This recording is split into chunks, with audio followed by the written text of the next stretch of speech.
Okay, I'll let you get going.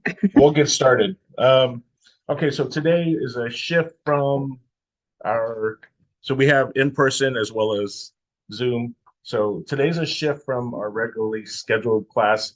Um, we, as everyone may or may not know, yesterday the National Association of Realtors lawsuit, there was a verdict found in the civil courts. The verdict happened to rule in the defendants for the defendants in the amount of $1.78 billion. That's with a B. So we're we're gonna shift our training from database to our buyer's representation. But first, before we do that, we'll just kind of talk about what do we know regarding from the case itself. So here's the general nature of the case. The plaintiff's case, so the people that brought the suit up there, that National Association of Realtors has a mandatory buyer broker commission that they have to offer some type of commission, right? And it used to be up to, at the minimum, at least $1, but they had to offer there. I think they've now changed it to where it's up to including zero, right? But they still have to offer a buyer's broker commission. So they're saying that that's unfair and it violates our antitrust laws. What they're trying to show is, and to do that, they have to show conspiracy. So conspiracy is two or more people coming together or two or more organizations coming together and saying, we are conspiring to fix the price, right? And so they have to make a case on why this would be that, right? And so they brought in the largest corporations. So anywhere is Coldwell Banker, C21, Sotheby's, all those conglomerate of real estate companies. They brought in Remax, they brought in Keller Williams, they brought in Berkshire Hathaway. So the largest real estate brands in our country, and they included that with the National Association of Realtors, saying, you guys have come together and colluded or had committed conspiracy to fix price. That's at least what the sellers are saying. Now, from the defendant's case, National Association of Realtors and those brands, they're saying, hey, no, that's not necessarily true. In fact, that's not true. So they had to educate them on the rules that National Association of Realtors did, and then how our compensation works. Right? The compensation works that you are a seller. In fact, this offer in there is part of this buyer's package coming in and offering right there. Yes, it's being deducted from. So there was a little bit of where the money's coming from and not. Rules made through public process and publicly shared. Rules meant to ensure buyer brokers know what they will be paid before commencing work, that the commissions are always negotiable.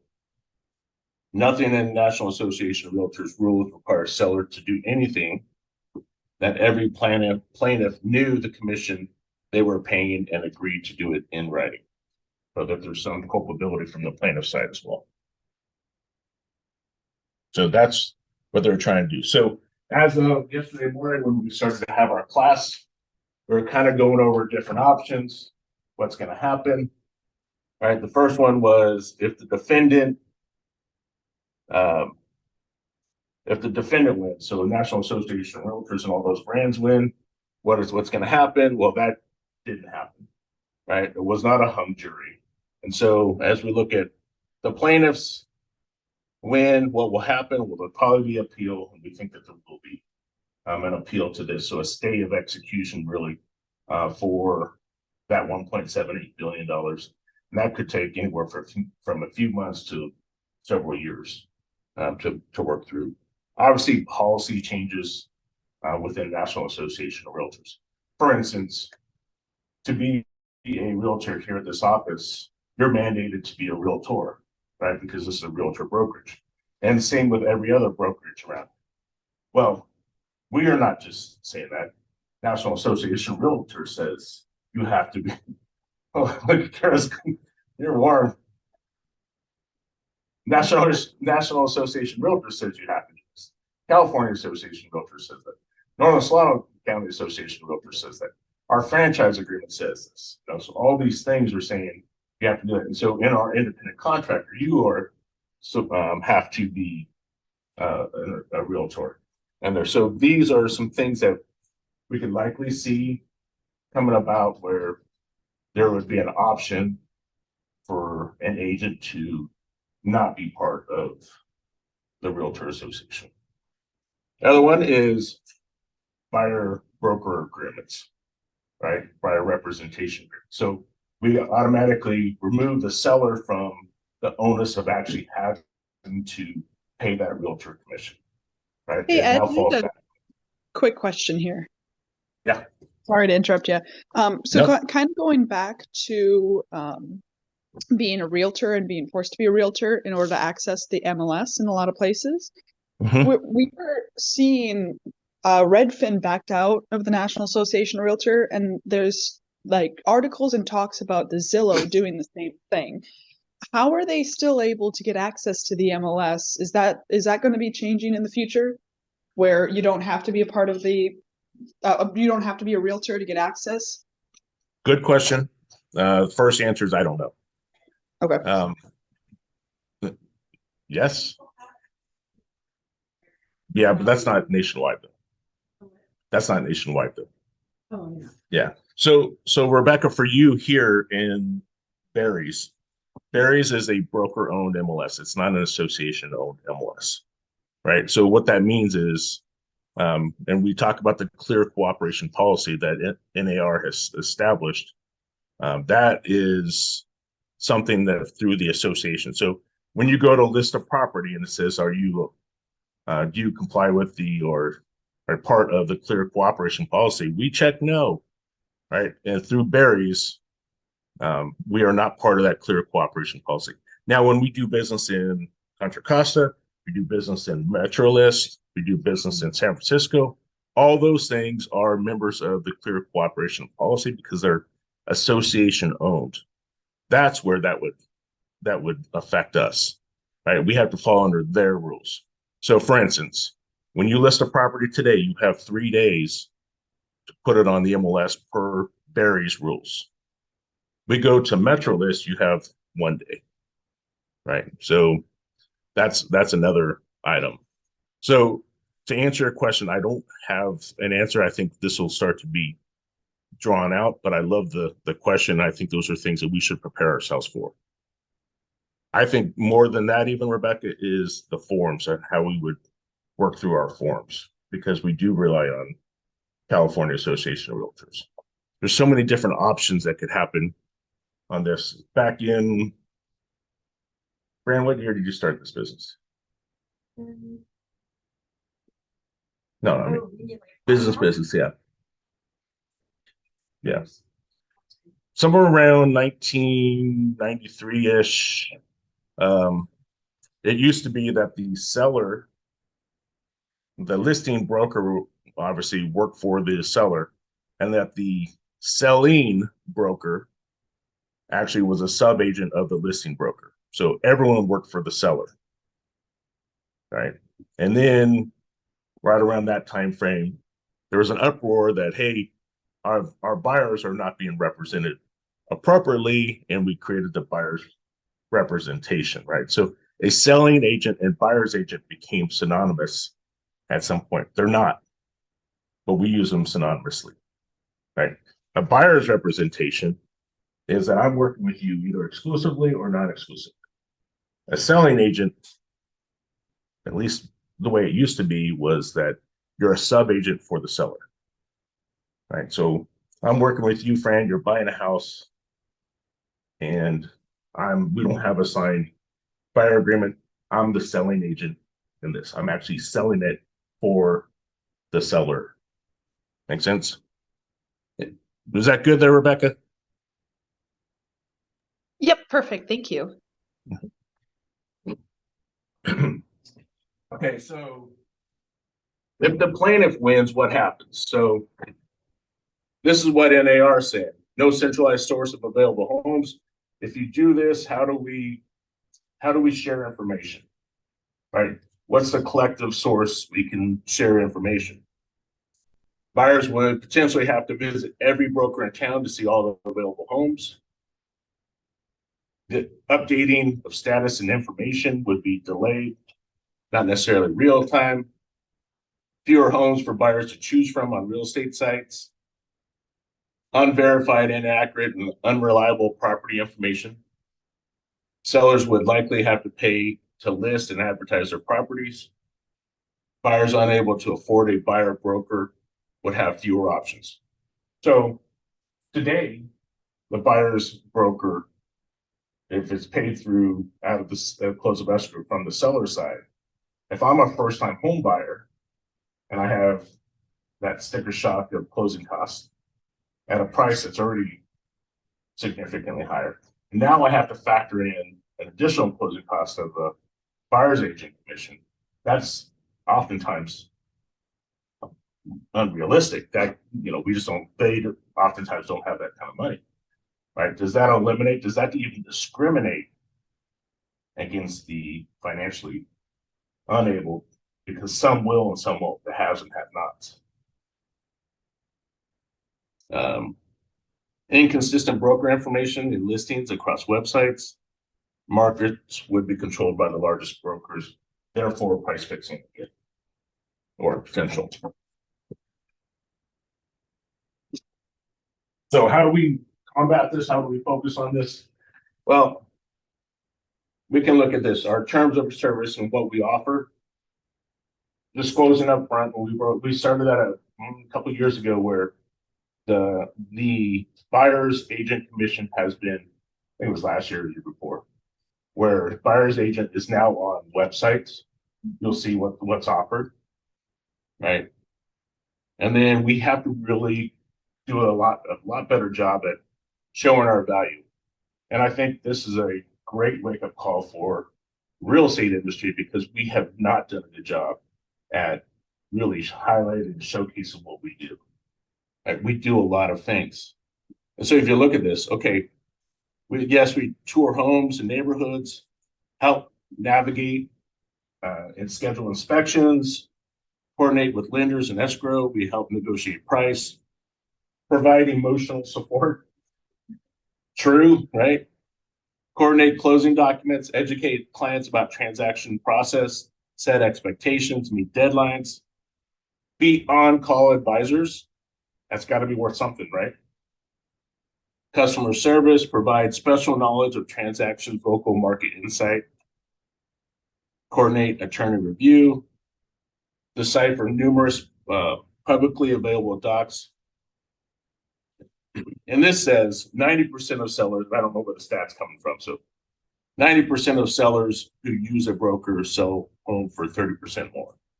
This is coming from our general counsel at Realty One Group. He did bring up this quote on the bottom, though. This is from Lawrence Wu. He's the chief economist for NAR.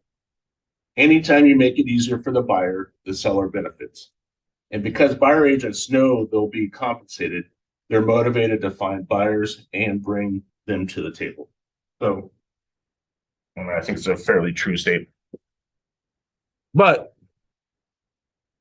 how can we affect this right now? How can we do business with this changing climate?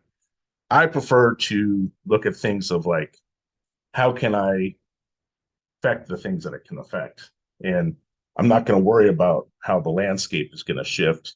I'm going to be cognitive of it. I'm going to be aware of it, but I'm not going to let that stop me. In fact, I'm hoping other people will freak out because there's opportunity amidst all of this. We just had to become better. Think of this. When we go up to a listing appointment, do you ever get freaked out? Right. So you've been on several. Is there ever time you're not freaked out? Yeah. Right. Why? You know you have it. You're confident in your skills. Right. You've delivered this information. You know how to handle this presentation. Well, do you think that having a buyer's representation is any different than going on a listing appointment? No, it's just not something we do on the regular, right? So this is an area where we can actually help uh, develop a better skill or become better at our presentation, and then it will cease to be an issue. So the first thing I would recommend is some type of buyer plan of action, right? And then the paperwork you have, and team, I have this. We can send it to you afterwards, but this is the buyer's plan of action. I created it. It can, if you have something different, great, but it just goes over a few things. First, what is our goals? Our goals are to assist you in finding the right house for you, assist in negotiating best terms between you and the seller, to communicate with you weekly or sooner the results of our activities, and advocate on your behalf through the entire buying process and afterwards. Right? And then it just discusses what we're going to do throughout the entire transaction. So we provide this. If you've ever been in a listing presentation, who's ever had the question, what do you do for your, what do you do for your 5%, or what do you do for your services? All right. So this is that. If you have a seller plan of action, this is your buyer plan of action. And it says eliminates objections. I'd say it minimizes objections. Any questions on this?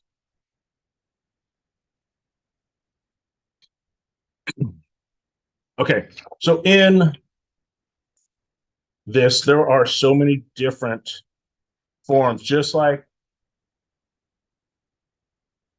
the purchaser, just like the residential listing agreement, just like the purchase agreement, all the same forms are there. So I'm not going to spend a lot of time on this, but just understand that this whole package is put together because all of it's important in that, right? So the agency disclosure talks about our duties to both the buyer and the seller and between each other.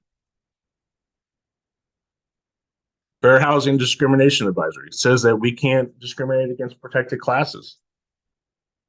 It gives us resources, gives examples of discrimination, gives examples of positive practices and some potentially negative practices that we may think that are even positive. Possible representation of more than one buyer or seller. We work with multiple buyers, multiple sellers, dual agency, and that our offers are not necessarily confidential. Wire fraud and electronic fund advisory, that we don't ask you for your money, right? That will be between you and the escrow company. And if there's ever any question, if you receive an email, whatever, check the sources, but we can put you in contact with a real live person that's going to help you if there's ever any question. Okay, so those are the initial forms.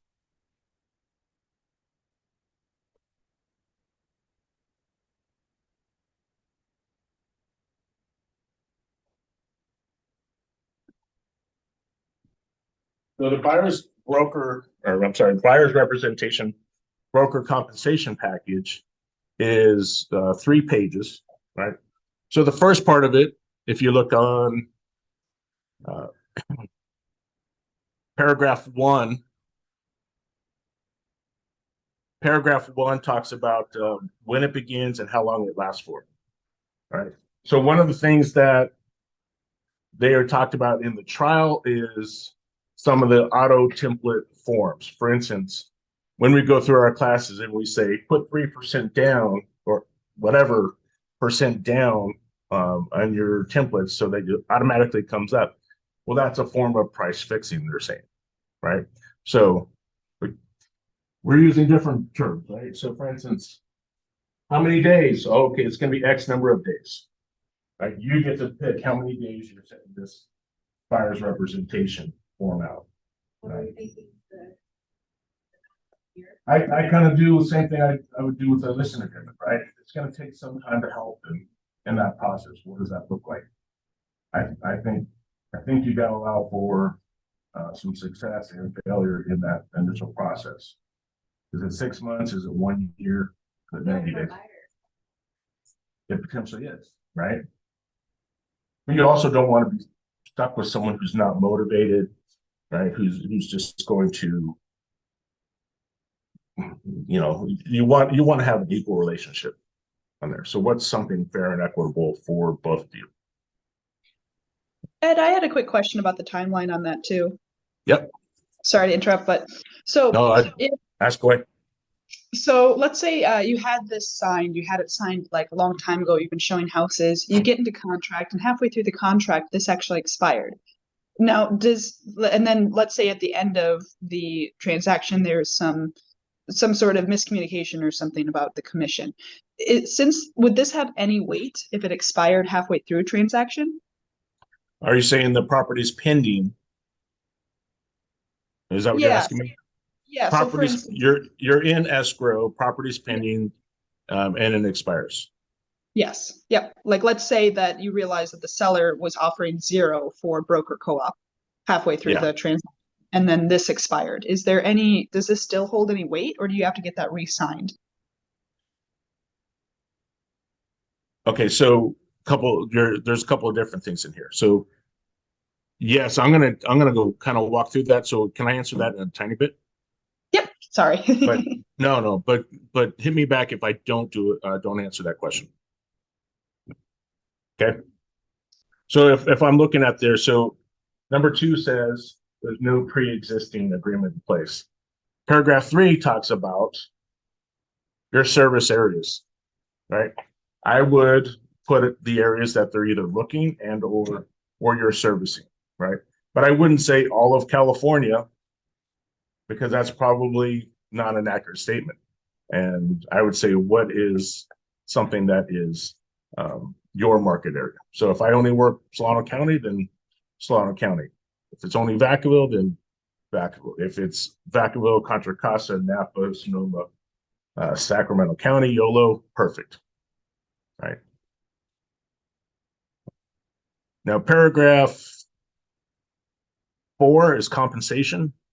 This is where you're going to put in, and I couldn't put X in there, but you're going to put in an amount. What is fair and equitable on that side? Is it a dollar amount or is it a fixed amount?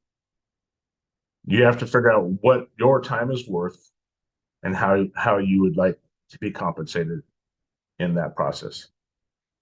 We're not putting a low limit on it. We're not putting a high limit on it. Right? Any questions on that? A lot of questions on that. Huh? I do. What?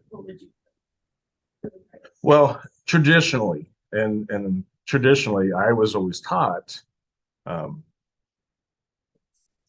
Okay, yeah. Traditionally, I was always taught that you put as much as you can get, right? So 6%, 3% is what was there, but I think that's also what's got us into trouble, right? And so it's that we were always taught.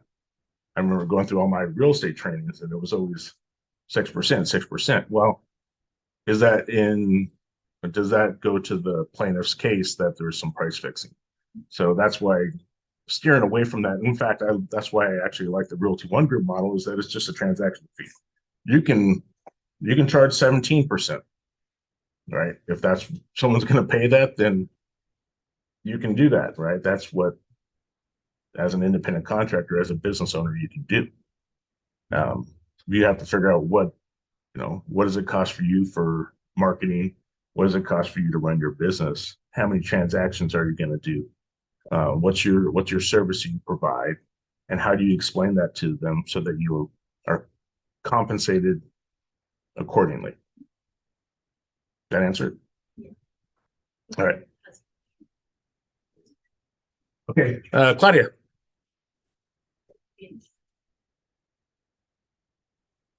Sorry, I put in, how are you guys?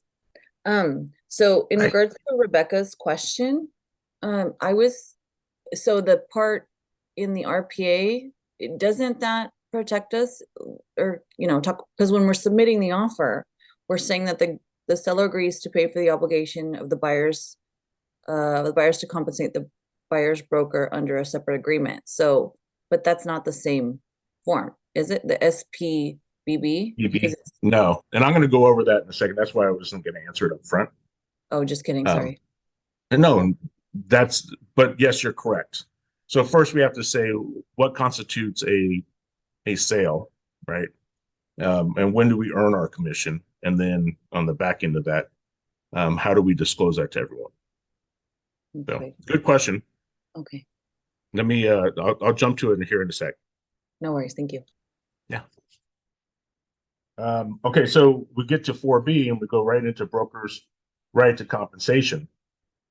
Right, so brokers' right to compensation shall be entitled to compensation if buyer during representation period or any extension thereof, buyer enters into an agreement to purchase, lease, or otherwise acquire any property described in paragraph 3, and the seller thereof completes the transaction or is prevented from doing so by default of the buyer. So in essence, you get into contract, you're moving through an escrow process, and for whatever reason, well, that constitutes a sale, right? Or during that process, seller has to cancel at no fault of the seller, right? The buyer defaults. And how is the buyer going to default? So depends if they had contingencies, depends on what's stated, depends on a lot of different factors. Questions on that? That gets a little bit more. I think once we start getting into that, the buyer owes it because they defaulted. That's probably when we'd start to engage our attorneys on that conversation. But if I look at 4B1 and 4B2, 4B1 is the non-exclusive representation. 4B2 is the exclusive representation. All right. Just like we would have in a open listing, I list Melina's home for sale. I either have an exclusive listing agreement where I'm working directly for you, and anyone that wants to talk to Melina has to go through me in order to purchase her home, right? An open listing agreement is that I'm going to list the property for sale, and I'm probably going to give them your number, contact, and negotiate with Melina, right? We don't do open listings just because it's messy, and I think it violates or potentially violates our fiduciary duty, or at least has the ability to. So I would, if you're unsure of what to do in this process and you don't want to be aggressive, do the broker involvement, non-exclusive representation, right? It does say compensation is payable if there was a broker involvement with the property. Property involvement means any of the following: buyer physically enters and was involved or was shown the property by broker. Broker showed the property to buyer virtually. Broker submitted to seller a signed written offer from buyer to acquire, lease, exchange, etc. The property was introduced to buyer by broker, or one of which broker acted on buyer's behalf. Right. So it's not saying I won't get compensated. It'll say that there's some caveats to that. All right. The exclusive representation, the agreement shall be exclusive and irrevocable. Buyer or broker will devote time and resources to assist the buyer in finding and acquiring the property in the expectation of being paid for broker services. Any questions on that?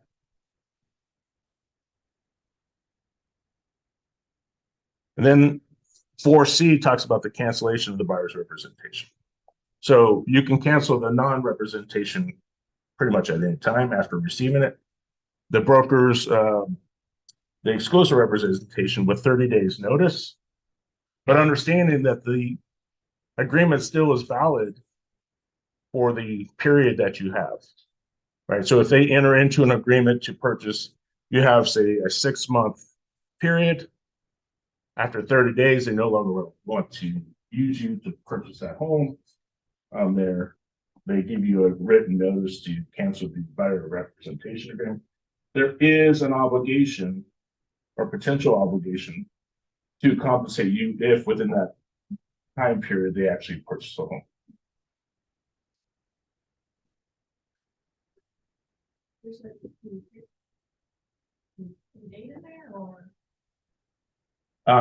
So much like, so for the first one, upon receipt of this notice, X number of days after receipt.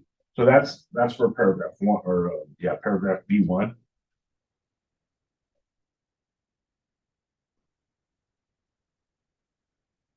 Now, if I look on paragraph 4E, additional broker right to compensation, much like in our residential listing agreement that we have, and we sit there and say, okay, after this expires, sometimes we'll put in there's a set number of days that we'll say, if you purchase any of the properties that we provide a list for, and you purchase one of those, then we would be entitled to that compensation. And there is a form for that as well. That is the NBIP, a notice of broker involved properties. Okay, page 2.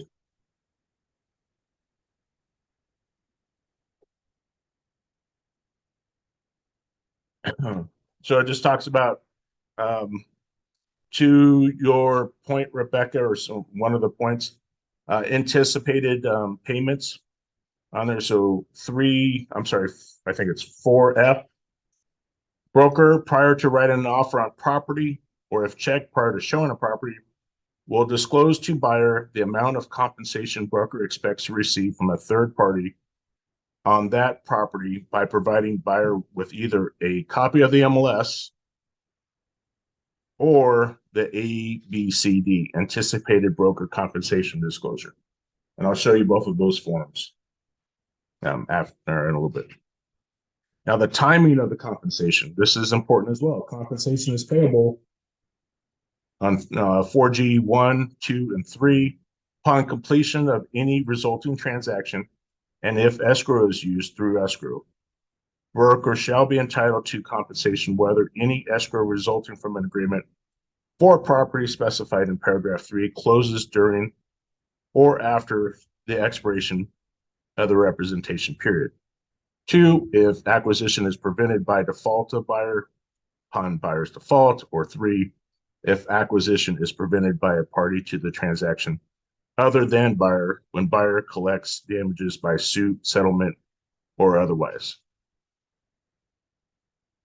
Compensation shall equal 1/2 of the damages recovered, not to exceed the compensation provided for in paragraph 4A, after first deducting the unreimbursed payments, credits, and expenses of collections and suit, if any. All right, so that's a pretty big paragraph right there. Then it talks about our agency disclosures. It talks about our authorizations and obligations. It does limit how much we're involved and what we can and cannot do. For instance, we cannot provide legal advice, right? We're not a tax professional, so we will refer those things out. We'll put you in contact with those professionals. On paragraph 7, it talks about buyer's obligations and that they're operating in good faith. And if you look at 7B, personal and financial information, within 5 days from the execution of this agreement, buyer shall provide relevant personal and financial information, including but not limited to proof of funds and a pre-approval/pre-qualification letter to broker to assure buyer's ability to acquire property. If buyer fails to provide such information or buyer does not qualify financially to acquire property, then broker may cancel this agreement in writing. Right? So this is on your behalf something that works for you, right? So a lot of times we'll, especially in Zillow, we're working with a client, they don't want to get pre-approved. We have this. This is something that can help nudge them along. Yes, you can highlight on there. So when I'm going through, when I go through, if I'm sending this, if we're sitting down in person, I'm going to highlight the main points. I'm going to draw attention to it, and I'm also going to draw attention to where you need to sign. All right.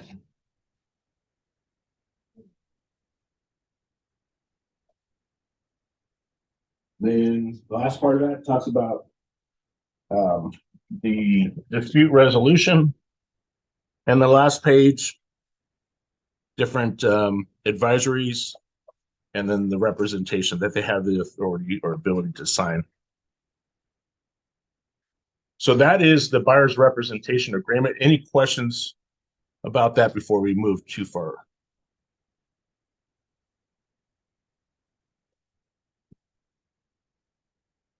Okay, so then moving on to some additional forms that are still part of this. There is the buyer's transactional advisory. Pretty self-explanatory. Buyer investigation advisory, again, self-explanatory. California Consumer Privacy Act advisory. Hopefully that's self-explanatory. And then let's talk about some other forms.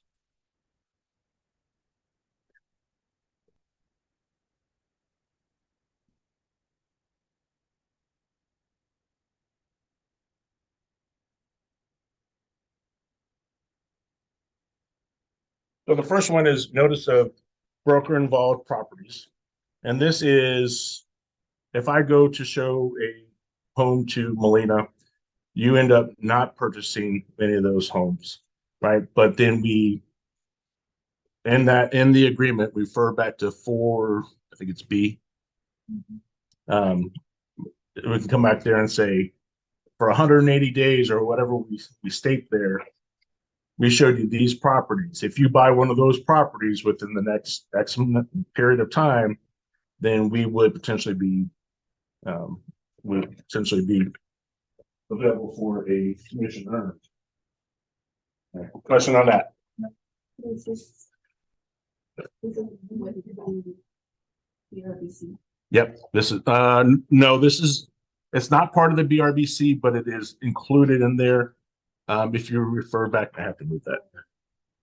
But this 4B of the BRBC.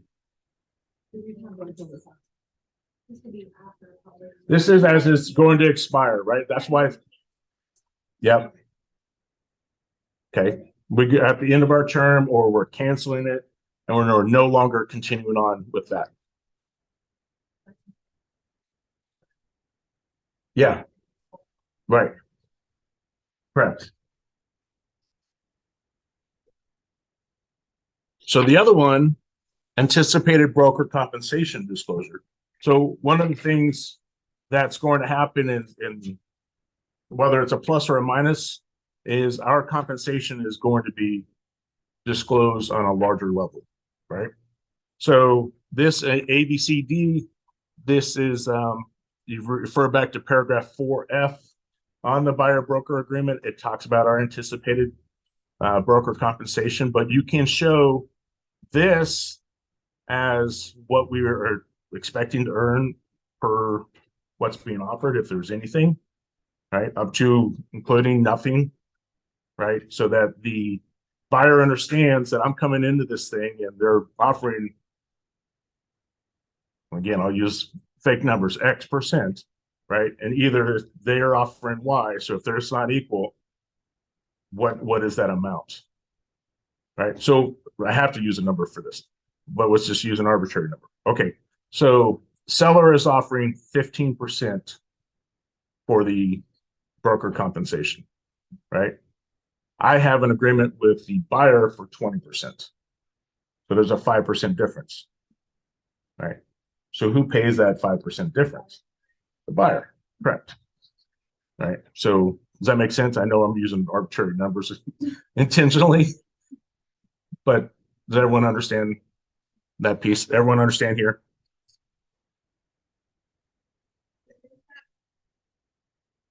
Make it in a relevant term today. Yeah. So go ahead. Go ahead. Where do we put those figures in? When do we do that?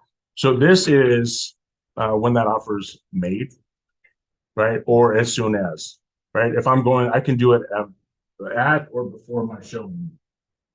So we're gonna write, where do we write the 15% and where do we write the 20%, the 5%? Yeah. So the buyer's initials, the date the property was first shown, compensation offered, right? So the compensation offered is what the listing broker or seller is offering, right? And what is the area is showing from? Is it in a cooperating broker agreement, compensation agreement, the CBC, or is it from the MLS? And then what the buyer owes is in the buyer broker agreement, right? Whatever. Nope, because that's already part of it. I'm only using this if I have a buyer's representation agreement.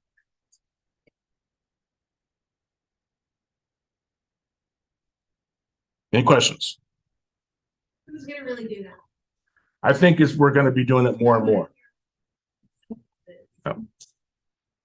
Who does it right now is, I think, the question.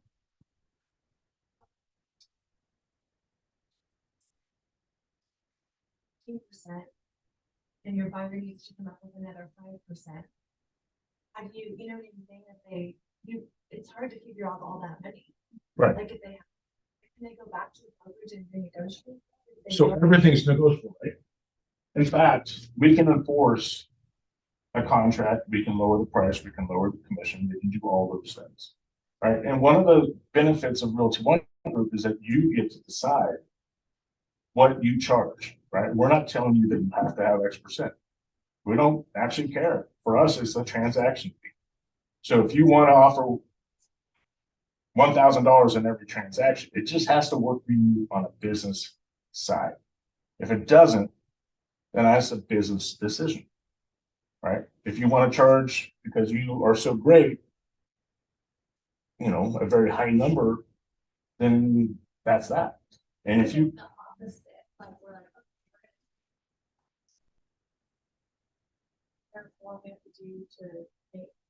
modification of terms, you got MT. Or if I'm going to extend it in ETA. But if it would always, like, those have the buyer purchase price and ask for the seller closing cost credit to cover that too. Yeah. As long as everything's disclosed. Buyer's representation. Yeah, so let me use some numbers, right? So broker X offers 3%, right? And you have a buyer's broker agreement at 2%. Right. So there's an extra 1% that's at play. Do you give that back to the seller? Does it go to the buyer? Or do you, as the agent, take it? Right. And so that's written into the agreement, the buyer broker agreement as well. Is if there's any disparity in that, where does that direct? Right. And you can say, I want to come back to the brokerage and it's all fully disclosed, no issue. The issue, I think, is when we're not disclosing it. Right. Now let's take the opposite side. Broker X offers, say, 2%, and you have a 3% agreement. Now there's a disparity of 1% to the buyer, right? So do you charge that extra 1% potentially? Or do you potentially go to match whatever the seller is offering? It'd be a 1%. You do a modification, correct? Right? So that's the freedom that you have in order to set your business however you like. And, right. And I think that's going to be, I mean, that's actually being contested right now, right? So and it's very hard to talk about these numbers without putting something that we're more used to. And that's why I try not to use, say, 3% or 2.5% or whatever. Also because on the RPA, and write an offer, we're gonna put probably whatever we agree upon. But we need to submit this if it's different than our first agreement, or do you care if the RPA says it? So let me go to the next point. No, that's good. It's all good. No, it's exactly, but we have so we can also say from the anticipated buyer compensation, this is a MLS sheet that I've blocked out most of it, but on there you see where comp to selling office is X%, right? Have the buyer initial that. The issue you have is oftentimes this contains private information, right? Maybe it's a lockbox code, maybe it's seller's phone number, all those different things. So you do have to be careful of disclosing private information, but it's there too. What's that? What?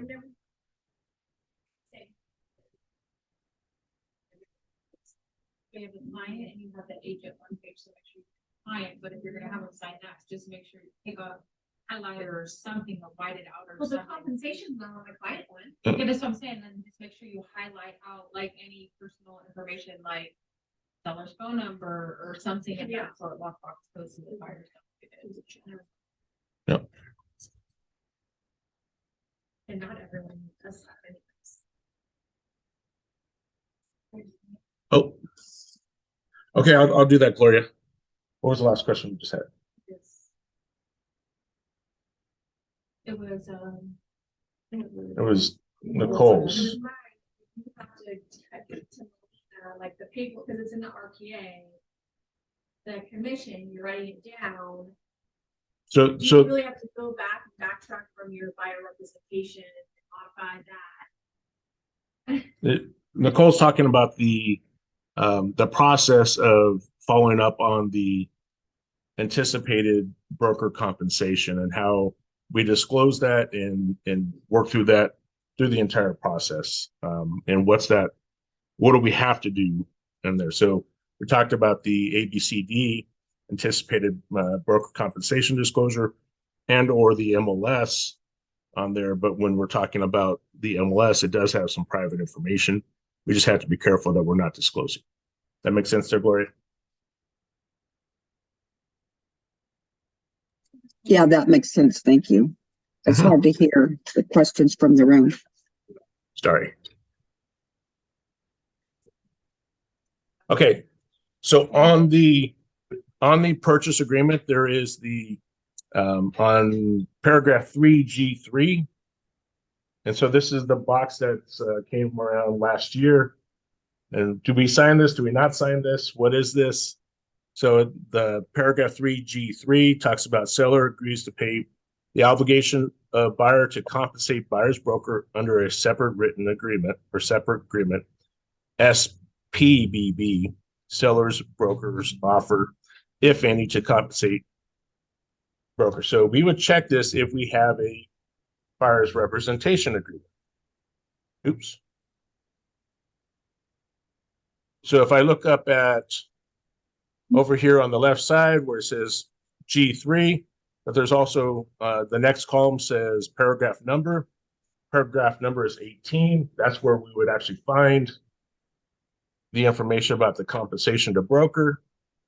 Here's what it says about that. So you can find that in the residential purchase agreement. That's why I really like the grid system on this, is because if we have questions, it's fairly easy to navigate once we actually got into it. And here is the SPBB, right? So only use if you have a buyer's broker agreement or buyer representation, broker compensation. Understand that this is negotiated between buyer and seller. So seller can say no, right? Seller can not agree to that. Or I'm only agreeing to pay X or Y.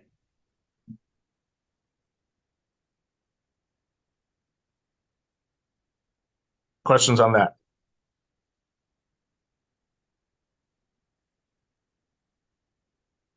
Any questions so far?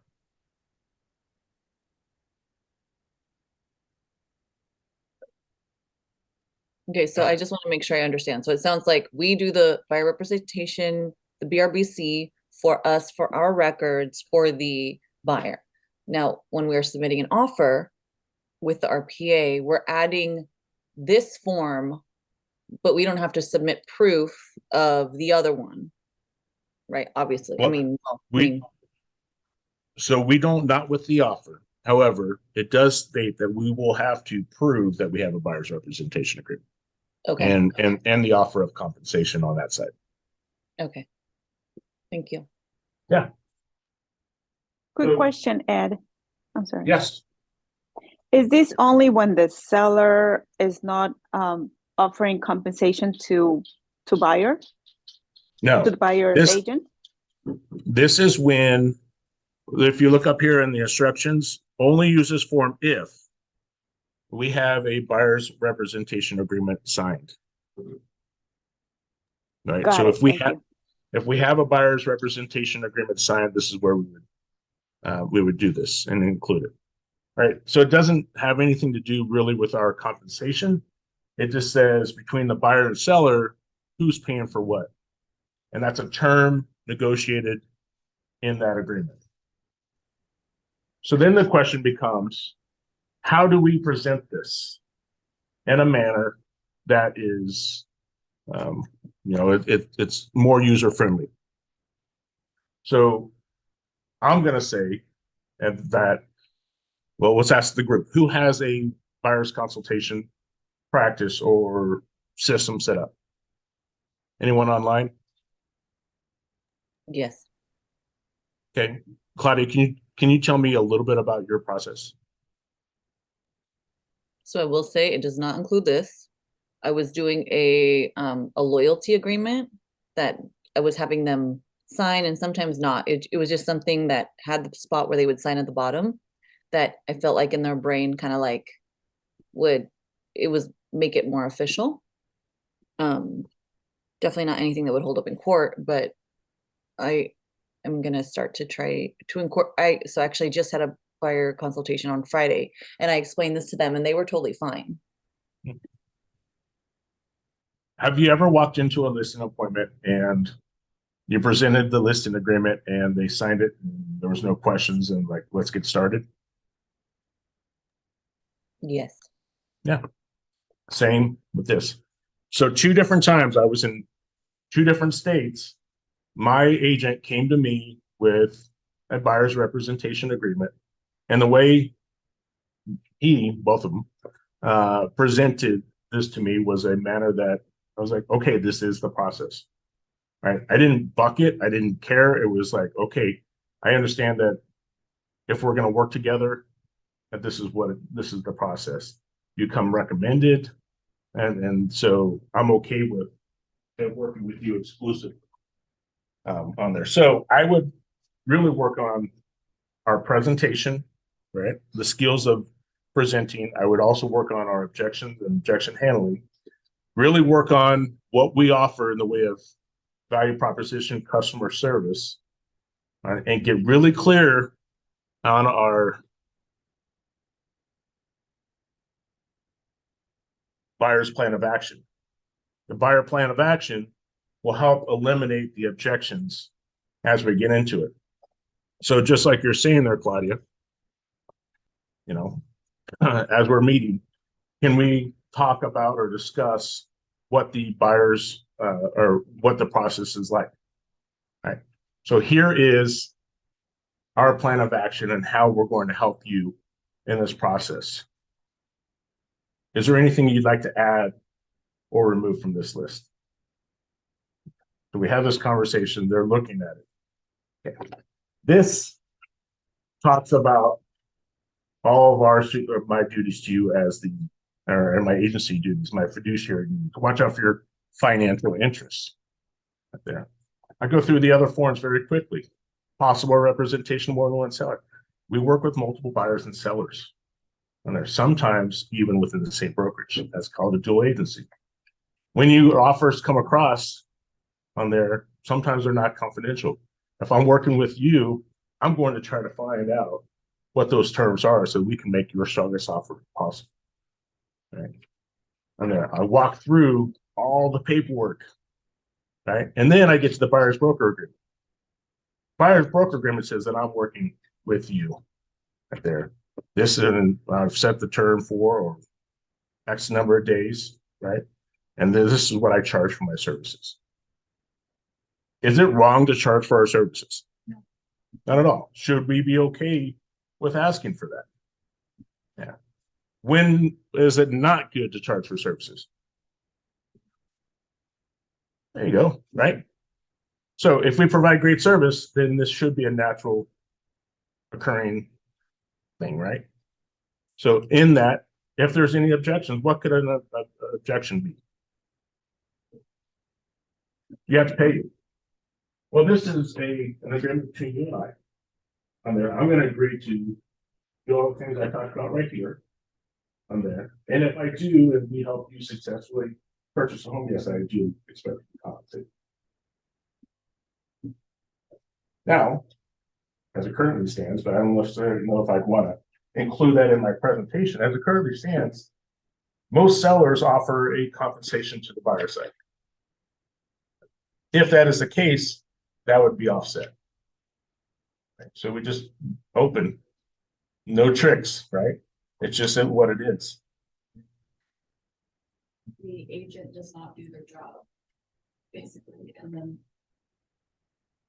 there's still this agreement filled out. So I had that instance for me. My first time I did this, the agent was a dual agent, and he was playing one side against the other, and I got irate on there. I fired my agent, and I went to the broker.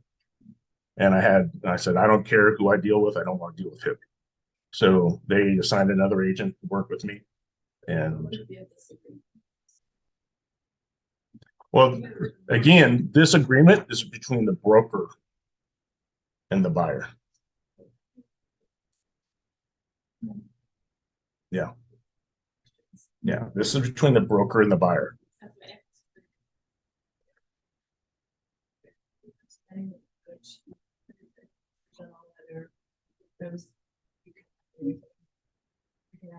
I'm sure if a buyer came to him and said, look, they're not doing this and that, and we'd be like, okay, well, I'll let you know, get out of it or something. Yeah. And there's been times where both sides, right? I've had agents saying, I can't work with this individual. Okay. And maybe step in to potentially help bridge that, right? But then there's also been times where this agent, I don't like this agent, and we'll either assign another agent to help close the transaction, or we'll step in to close that transaction, right? There's going to be some harder examples, but by and large, this generally is not met with a negative side. Now, take Zillow, for instance. First time meeting, how likely are they going to agree to work with you? They're on Zillow and they can quickly go click a button, right? And offer work with someone else on there. So you have to establish your value. And then sometimes it may take one or two other people coming into that play and they're like, wow, Nicole did such a great job for me. Like you're talking earlier, right?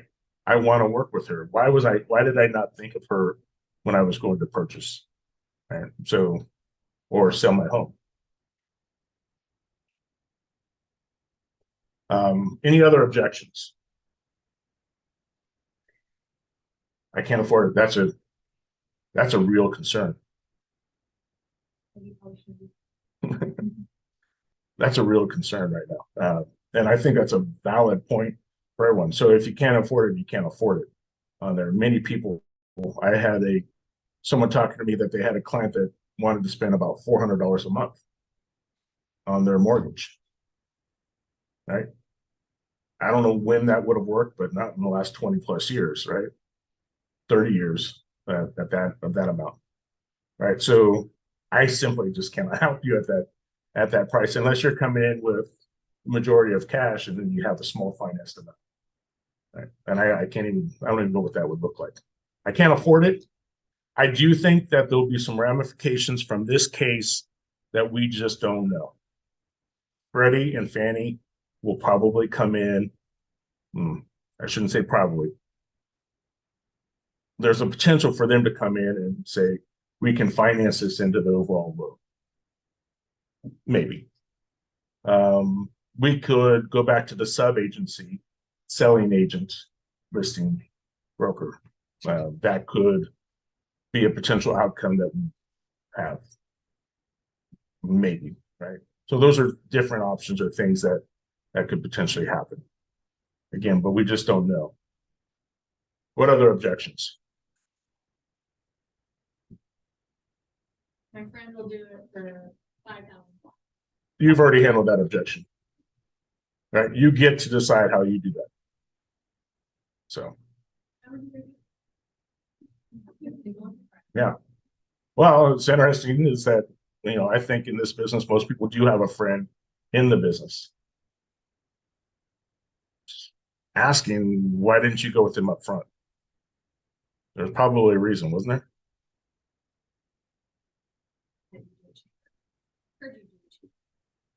there? Well, you know, and actually, I have just kept my price, and this is my new price, whatever that is.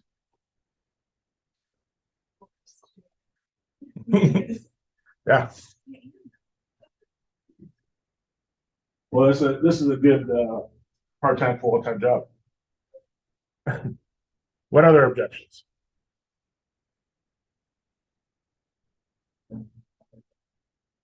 Yep, or anything in there? Yes. Anything? I think about Yep. There's a lot of information. I think that we should do more than, I know it's a lot of information. And there's two classes. One is the forms. Oh, can I think about it? Yeah. Well, certainly you can think about it. You know, I don't have any issue with that. When would you like to have our next conversation? Just treat it like you're at a listing. This is someone's going to tell you, okay, think about it and then look it over. Just treat it like you're at a listing. Yeah. Yeah, I mean, you have that all the time with your clients. Right. All right. If there's no other questions, then we will. Yeah. If there's no other questions, then if you have anything, just send me an email or text with and make sure that I have the last.